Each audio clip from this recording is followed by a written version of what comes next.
వారి భూ కబ్జాల్ని ప్రశ్నించినందుకు, నా మీదకు, నా ఆఫీస్ మీదకు పాయల్ శంకర్ గారి రౌడీ మూకలు దాడులకు తెగబడడం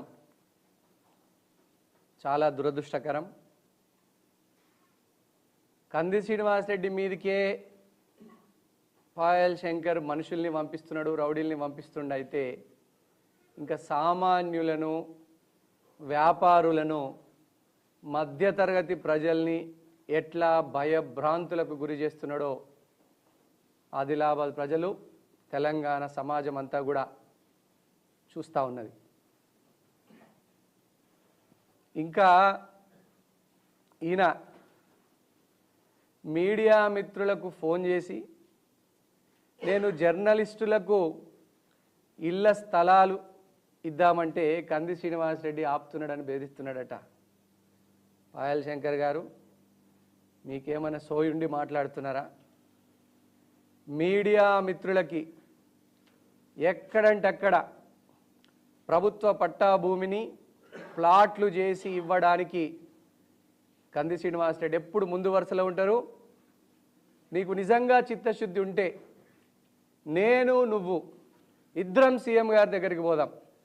ఆదిలాబాద్లో ఉన్నటువంటి మీడియా మిత్రులకి మంచి పట్టా భూమిని ప్లాట్లు చేసి మీడియా మిత్రులకు ఇవ్వాలని కోరుదాం. నేను కూడా ఒక మీడియా కంపెనీకి ఓనర్నే. మీడియా మిత్రులు ఎన్నో ఒత్తిళ్లకు పాపం లోనవుతూ ఆర్థిక ఇబ్బందులను ఎదుర్కొంటూ పాపం వారు ఆర్థిక పరిస్థితులు బాగాలేకున్నా కూడా తక్కువ శాలరీకే పనిచేస్తున్నటువంటి మీడియా మిత్రుల యొక్క జీవనోపాధిని, మెరుగైన జీవితాన్ని ఇవ్వడానికి నేను ఎప్పుడూ ముందుంటా అని సవినయంగా మనవి చేస్తా ఉన్నా.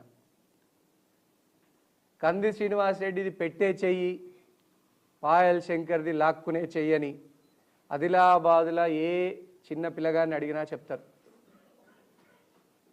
మీడియా మిత్రులకే కాదు, ప్రతి పేదవారికి ఇల్లు, విద్య, వైద్యం, ఉపాధి అవకాశాలు దక్కాలని నేను రాజకీయాల్లోకి వచ్చిన.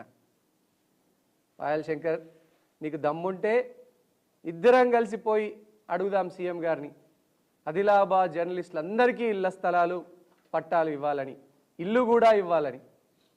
వస్తావా? కల్లి బొల్లి మాటలు చెప్పి పబ్బం గడుపుకునేటువంటి నీ నీచమైన చరిత్ర మీడియా మిత్రులందరికీ తెలుసు. ముఖం లేదు నీకు.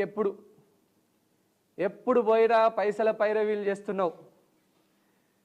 కాంగ్రెస్లో చేర్చుకోమని మా లీడర్లని బతిమలాడుతున్నావు, కాళ్ళు పట్టుకుంటున్నావు. పాయల్ శంకర్,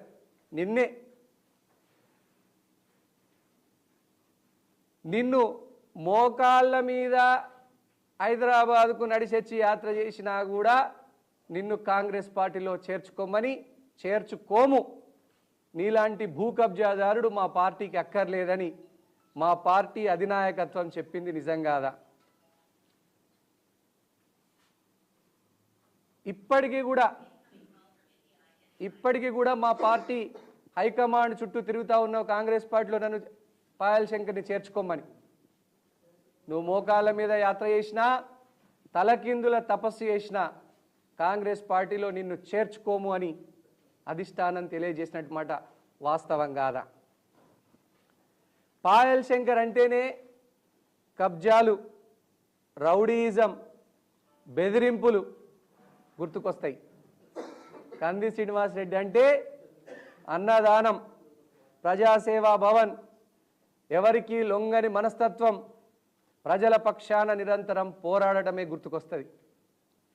బిడ్డ పాయల్ శంకర్, నీ చిల్లర డ్రామాలు కట్టిపెట్టు. ఇంకోసారి నా పార్టీ కార్యకర్తల మీద కానీ, నా మీద కానీ, మా ఆఫీసుల మీద కానీ దాడులకు తెగిస్తే ఆదిలాబాద్ ప్రజలే నీ మీద తిరగబడి కొట్లాడతారు. బిడ్డ, ఏడాది లోపే తెలంగాణ మొత్తంలో వరస్ట్ ఎమ్మెల్యేలు ఎవరిని సర్వే చేస్తే ఫస్ట్ పేరు పాయల్ శంకర్ పేరే వస్తున్నది. ఇది నాది కాదు, సర్వే రిపోర్ట్లను మీరు ఆధారంగా చేసుకొని చూడండి. పాయల్ శంకర్ యొక్క భూ కబ్జాలు తెలంగాణ అంతటా ఫేమస్ అయినాయి. ఎవరెన్ని కుట్రలు చేసినా ఈ ఆదిలాబాద్ నుంచి రౌడీయిజాన్ని కబ్జా కోర్లను తరిమికొట్టి క్లీన్ ఆదిలాబాద్గా అద్భుతాల ఆదిలాబాద్గా మార్చేంత వరకు నేను ఇక్కడనే ఉంటా. ఈ దొంగల భరతం పడతా. మా లక్ష్యం, మా ముఖ్యమంత్రి గారి లక్ష్యం, కాంగ్రెస్ పార్టీ లక్ష్యం ఒకటే, మేమంతా పేదల పక్షం, సామాన్యుల కోసం ఎంత దూరమైనా వెళ్తాం. పేదలకు అన్యాయం జరిగితే, మధ్య తరగతి ప్రజలకు